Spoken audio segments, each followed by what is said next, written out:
یاسین کی تلاوت کی ہے، سورۃ الصافات کی تلاوت کی ہے اور سورۃ الصاد کی تلاوت کی ہے۔ سورۃ یاسین مکی صورت ہے، اس میں 33 آیات ہیں اور 5 رکوع ہیں۔ اس صورت کے شروع میں اللہ رب العزت نے قسم کے ساتھ رسول اللہ صلی اللہ علیہ وسلم کو یہ فرمایا کہ آپ کی جو نبوت ہے، آپ سے جو ہے وہ سچے ہیں۔ یاسین والقرآن الحکیم انک لمن المرسلین، کہ آپ جو ہے وہ رسولوں میں سے ہیں، علی صراط مستقیم اور سیدھے راستے پر، اور تنزیل العزیز الرحیم، یہ قرآن آپ کے اوپر اتارا گیا، لہٰذا آپ گھبرائیں نہیں۔ یہ کفار کے جو مشرکین کے جو مختلف قسم کے دعوے ہیں جو آپ کو ٹارچر کرتے ہیں ذہنی طور پر کہ آپ بشر ہیں، آپ کے اوپر قرآن نہیں اترا، اس طرح کی باتیں وہ کرتے ہیں، یہ سب باتیں جو ہے یہ آپ کے دل کو دکھانے کے لیے کرتے ہیں، حقیقت میں آپ سچے نہیں۔ اس کے بعد اللہ تعالیٰ نے اس صورت میں یہ فرمایا کہ وہ لوگ جو حد سے زیادہ بڑھ چکے ہیں اور ان کی سرکشی بڑھ چکی ہے، اللہ نے ان کے دلوں پر مہر لگا، اب وہ ٹھیک نہیں ہے۔ یہ ایک اصولی قاعدہ ہے کہ وَلَمْ يُصِرُّوا عَلَىٰ مَا فَعَلُوا، کہ ہم جس گناہ کو اگر خدا نخواستہ سے ہو جائے تو اس پہ اصرار نہ کریں، جب وہ اس کو مستقل کرتا ہے تو اللہ تعالیٰ اس پر مہر لگا دیتا ہے، اس کو ناپسند شروع کر دیتے ہیں۔ دیکھیں گناہ، پہلے بھی ایک دفعہ میں نے کہا کہ ایک مسلمان سے زنا ہو سکتا ہے، وہ زانی نہیں ہوتا، شراب پی سکتا ہے، شرابی نہیں ہوتا، جھوٹ بولا جا سکتا ہے لیکن جھوٹا نہیں ہوتا۔ یہ تو منافقین کی اور دوسرے کفار کی علامات ہیں، لیکن اگر کوئی گناہ ہو جو اس پر توبہ کرے، لیکن جو لوگ حد سے زیادہ گزر جاتے ہیں تو اللہ تعالیٰ اس کو ایمان سلام کر دیتا ہے اور یہ دولت نصیب کر دیتا ہے۔ اس کے بعد اللہ تعالیٰ نے 3 انبیاء کا تذکرہ کیا، جن کے بعد ہجرے جن کو جھٹلایا قوم، مستقل وہ دعوت دیتے رہے تو جھٹلاتے رہے۔ اتنے میں ایک آدمی جنہوں نے ان کو کہا کہ ان کو جھٹلاؤ مت، اس آدمی کا نام حبیب نجار رحمۃ اللہ علیہ، مفسرین نے یہی نام لکھا ہے۔ وہ حبیب نجار رحمۃ اللہ علیہ انہوں نے جا کر کہا کہ دیکھو یہ بڑا اللہ کے بھیجے ہوئے پیغمبر ہیں، ان کو مت جھٹلاؤ۔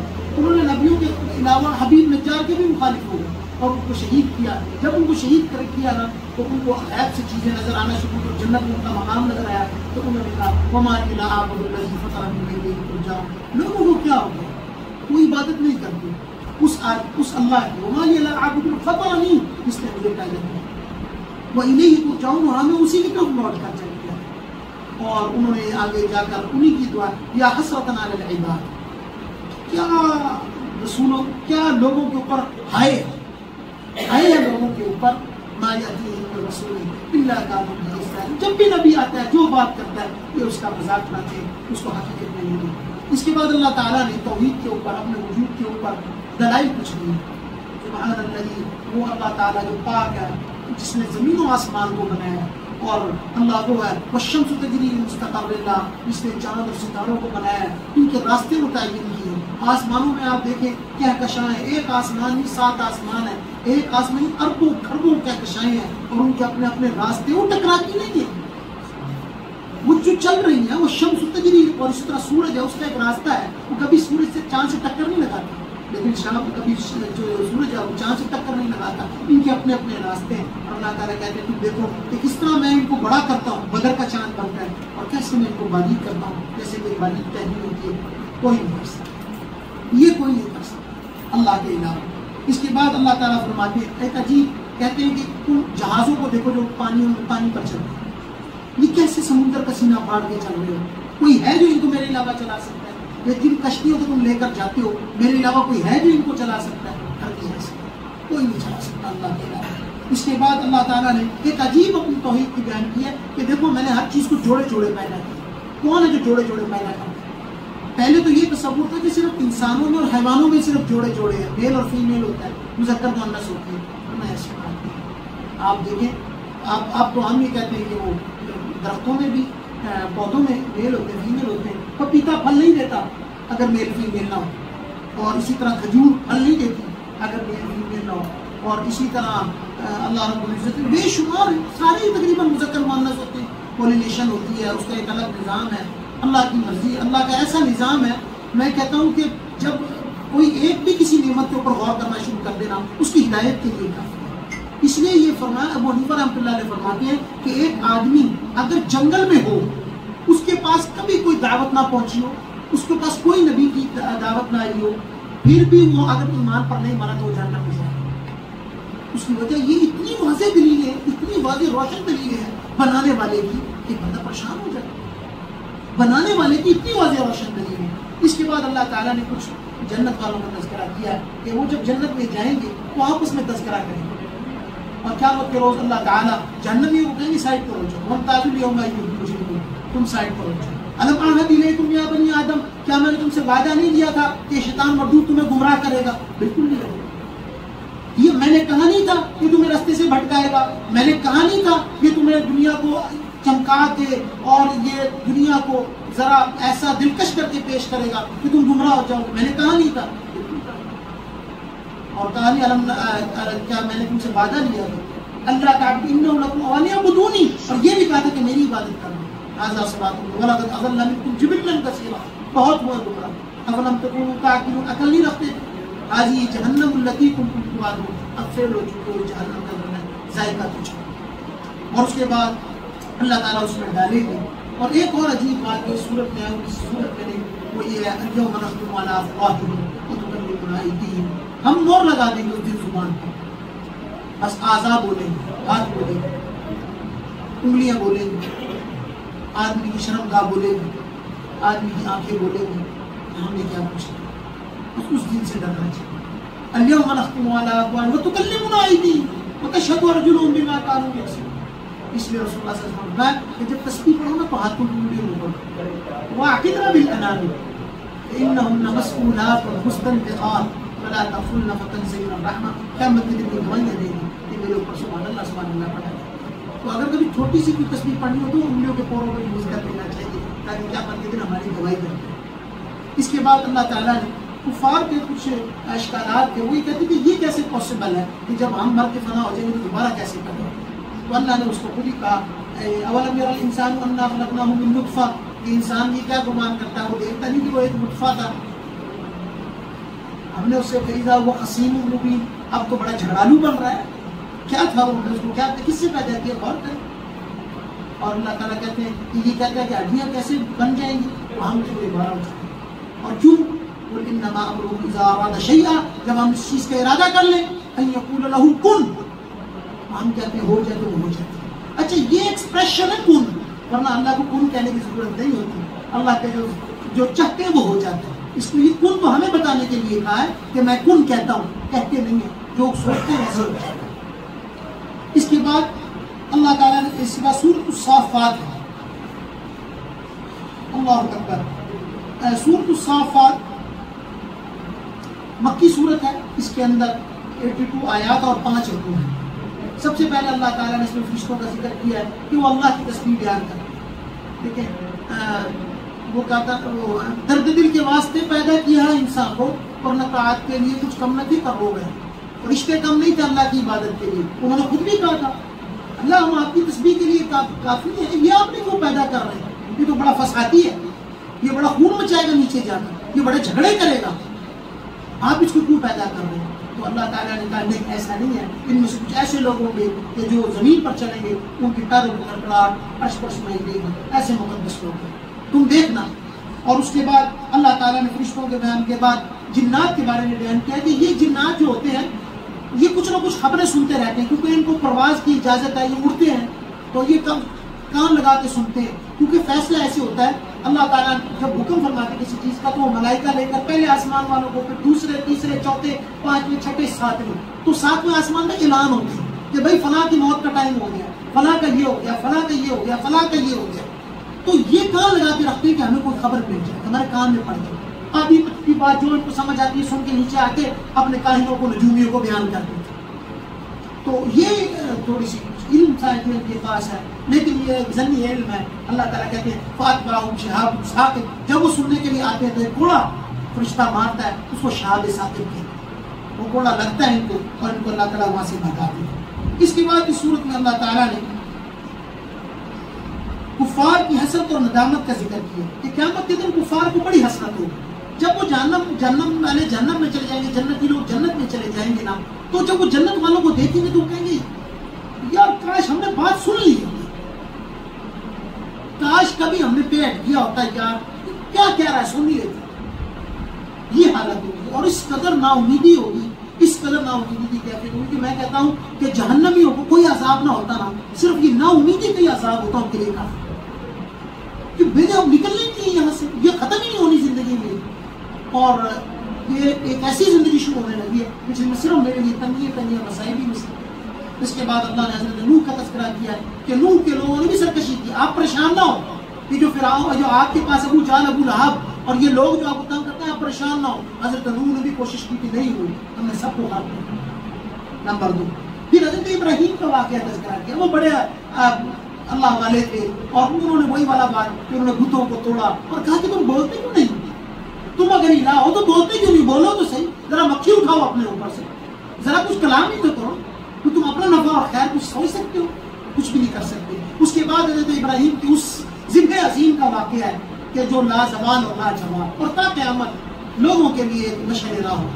حضرت ابراہیم علیہ السلام نے جب بہت دعا کی، اللہ نے حضرت اسماعیل عطا کی، اور حضرت اسماعیل جب لڑکپن کو پہنچ گئے، ایک ہوتا ہے بچہ گود میں، وہ تھوڑا سا ٹیزنگ ہوتا ہے، تنگ کرتا ہے، روتا ہے، راتوں کو نیند خراب کرتا ہے۔ اچھا جب بچہ تھوڑا سا بڑا ہو جائے نا، چلنے پھرنے لگ جاتا ہے اور آپ کا ایک گھائل بن جاتا ہے، بیٹا یہ پکڑاؤ، اچھا اب یہ پکڑا دو، اچھا بیٹا یہ کر لو، وہ چھوٹے چھوٹے کام کرنا شروع کر دیتا ہے۔ اچھا وہ آپ کندھوں پہ چڑھنا لگ جاتا ہے، اچھا آپ والا اس کا چسا ہے، آپ سجدے میں جائیں وہ نماز میں اکثر آ جاتا ہے، اچھا وہ آپ سوئے میں ہو تو آپ کی نوز میں تنگ کرتا ہے، کان میں تنگ کرتا ہے، چکی کاٹ لیتا سوتے میں، بچوں کی کام ہوتی ہے عجیب و غریب۔ اچھا وہ ایج بہت مزیدار ہوتی ہے بچے کی، وہ ہر والد کو پتا ہوتا ہے کہ وہ کس قدر زیادہ بچے کی بہت مزیدار، وہ چلنا سیکھ رہا ہوتا ہے۔ وہ حضرت اسماعیل بھی اس ایج کو پہنچ گئے، وہ بھاگنے لگ گئے، دوڑنے لگ گئے، چھلانگیں مارنے لگ گئے، حضرت ابراہیم کو لبھا گئے۔ اللہ نے کہا نہیں، ابراہیم تو میرے لیے بتا ہے، ایسے نہیں ہو سکتا ابراہیم غیر اللہ کی طرف متوجہ، اللہ نے کسی بات نہیں، میری علاوہ ابراہیم میرے سے نہ ہٹ سکتے۔ لیکن رسول اللہ صلی اللہ علیہ وسلم کی اولاد جو تھی نا، اس کو بھی لے لیا تھا۔ اللہ تعالیٰ خوب توڑ دیتے ہیں اپنے بندوں کو، خوب توڑ کر اس کے بعد کچھ بناتے ہیں۔ اور حضرت ابراہیم علیہ السلام نے اپنے بیٹے سے کہا، بیٹا میں نے خواب دیکھا کہ میں تمہیں ذبح کر رہا ہوں، قال یا ابت افعل ما تؤمر، کیونکہ وہ بھی نبی کا بیٹا تھا، میں جو حکم ہے آپ کر دیں۔ فلما اسلم وتلہ للجبین، مٹا دیا، چھری پھیرنے لگے، بنا دینا ہم نے ابراہیم کو کہہ دیا نہیں بس اب پاس ہو گئے۔ دیکھیں حضرت ابراہیم علیہ السلام نے اپنی سب سے قریبی چیز اپنا بیٹا ذبح کر دیا۔ آج میں 1 منٹ کی اللہ کی ناراضگی کے لیے اپنے نفس کو نہیں دبا سکتا، 1 منٹ کی سلائٹ سی بدنظری ہوتی ہے، میں اس کو نہیں چھوڑا سکتا۔ 1 منٹ کی لذت، کھانے کا جو ٹیسٹ ہوتا ہے نا، وہ صرف اتنا ہوتا ہے، اس کے بعد سب برابر ہوتا ہے، اس کے لیے میں حرام نہیں چھوڑ سکتا۔ ہم اپنی چھوٹی چھوٹی خواہشات کو اللہ کی مرضی کے تابع نہیں کرتے۔ حضرت ابراہیم نے ایک خواہش نہیں تابع کی، اپنا گھر بار بھی چھوڑا، ہم پڑھ چکے ہیں، صحرا میں چھوڑا ہے، بیوی بچوں کو چھوڑا ہے، سب کو چھوڑا ہے۔ یہ کوئی چھوٹی بات نہیں ہوتی۔ آدمی 5 دن کے لیے کہیں ٹور پر جائے نا، اس کی ٹینشن سے دماغ پھٹ رہا ہوتا ہے، یار گھر میں یہ کام نہ ہو گیا، پتہ نہیں یہ ہوا ہے، بیٹا تو ٹھیک ہے، بیٹا میرے پوتے ٹھیک ہے۔ اچھا بیٹوں کے علاوہ کبھی وہ سوچ رہا ہوتا ہے، پتہ نہیں یار بجلی کا بل دے دیا ہوگا یا نہیں دیا ہوگا، ڈیٹ، یہ چھوٹی چھوٹی باتیں ہم سوچتے ہیں۔ حضرت ابراہیم چھوڑ رہے صحرا میں اللہ کے حوالے۔ آج ہم ایک چھوٹا سا گناہ نہیں چھوڑ سکتے، گناہوں کو چھوڑنا پڑے گا عزیز صاحبی۔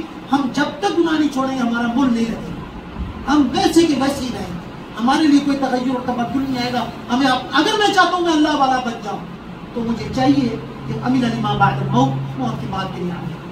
حضرت ابراہیم نے قربانی دے کر یہ ہمیں بتایا کہ بیٹے تو آپ قربان نہیں کر سکتے، لیکن تم چھوٹی چھوٹی خواہشات کو اللہ کے لیے قربان کرو۔ اس کے بعد حضرت اور پھر اللہ نے ایک مینڈا اتارا، اور آج سنت ابراہیمی ہے، ہم قربانی کرتے ہیں اور قریب اس کا سیزن آئے گا اور ہزاروں لاکھوں جانور اللہ کے راستے میں ذبح ہوں گے اور خوب سے خوب تک کرنے چاہیے۔ میں کہتا ہوں، بار بار کہتا ہوں، اپنے گھر میں خوب ایک نہ ایک جانور ضرور کیجیے۔ دیکھیں تھوڑا سا حسل ہوتا ہے، گند ہے، اسمیل ہے، وہ یہ کرنا، لیکن سنت ابراہیمی میرے گھر آج یورپ چاہتا ہے کہ سنت ابراہیمی ختم ہو جائے، وہ تو چاہتے ہیں، وہ کہتے ہیں جانوروں کو ذبح کرنا ایک ظلم و زیادتی کا عمل ہے۔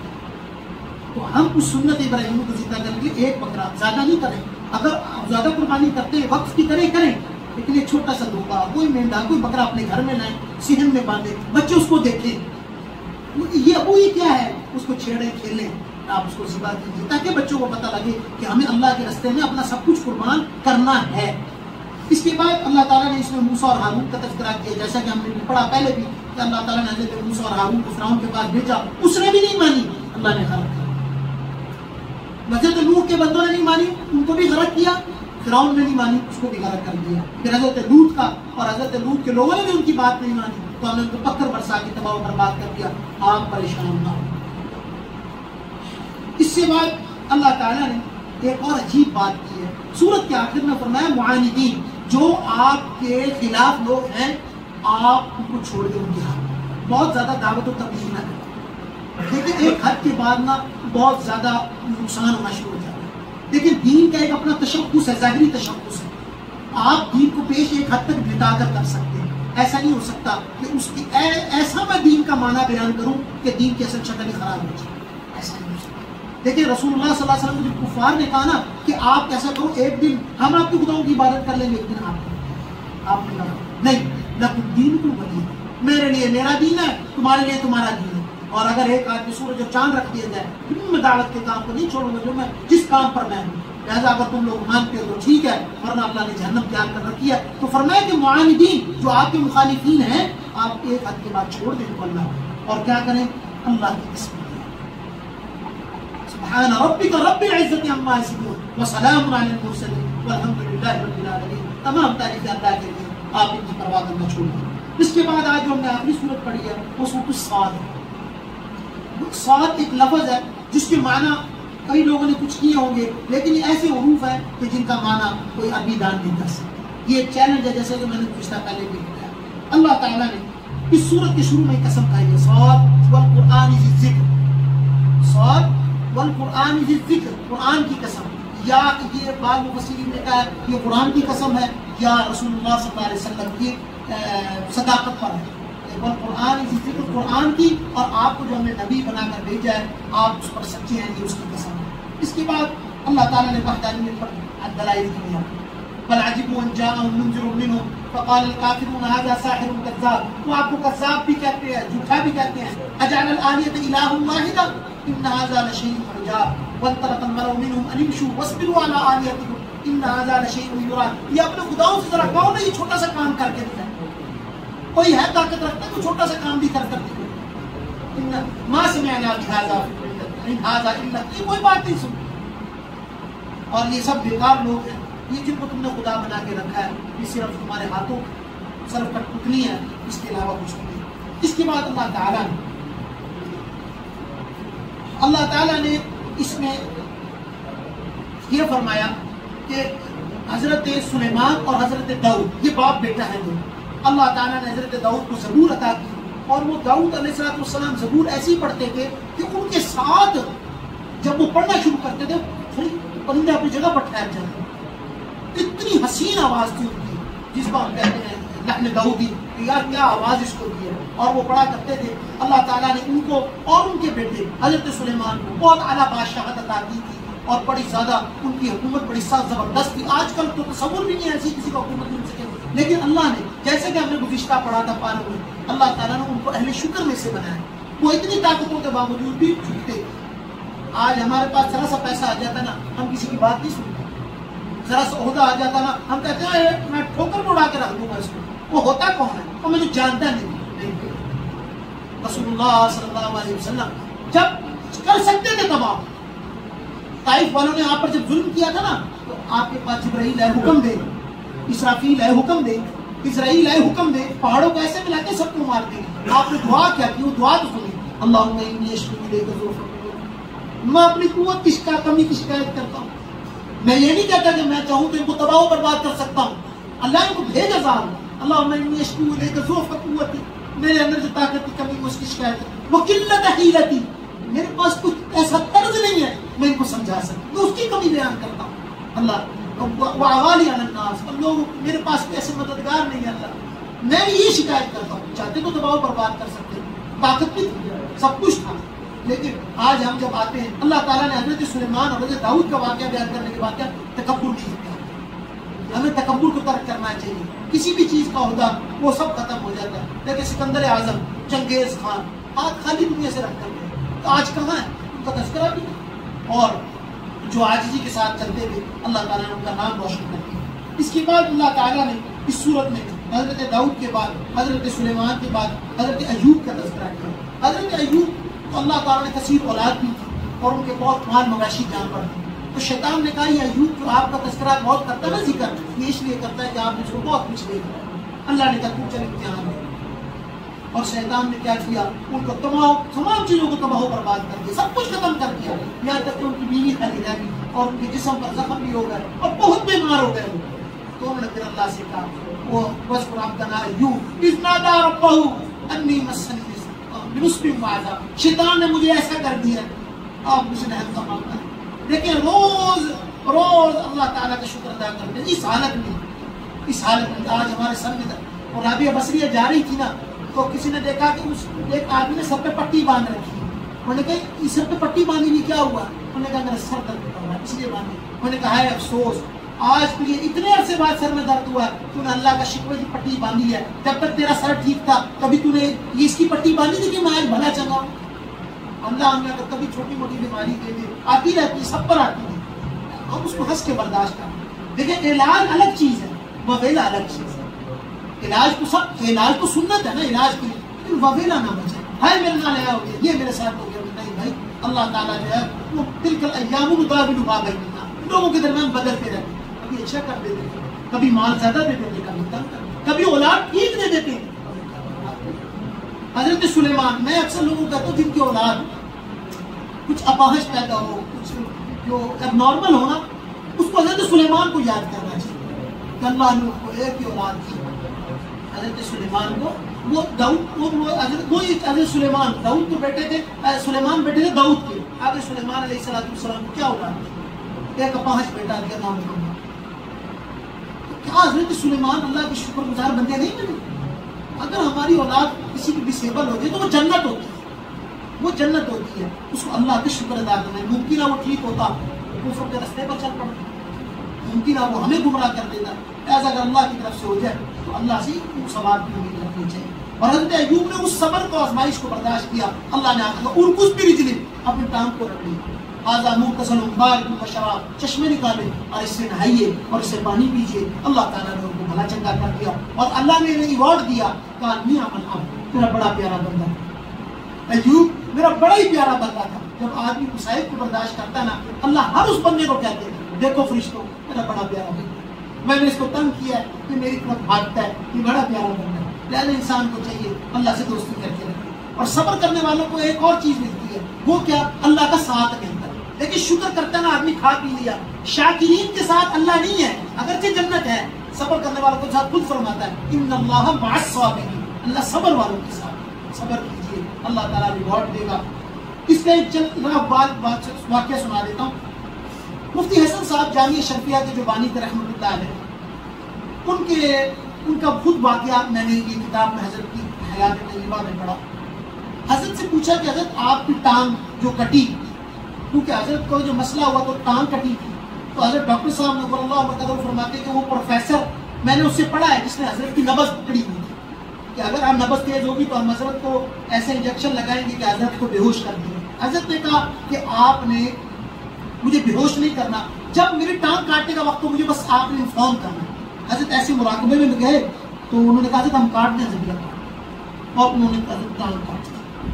حضرت کہتے ہیں پہلے آرا چلا لیکچر، اس میں پٹے کاٹے، ہڈی کاٹی، پھر پٹے کاٹے، حضرت چپ رہے، اسٹیچنگ کی، جب ہو گیا حضرت کا کر دیا ہوں۔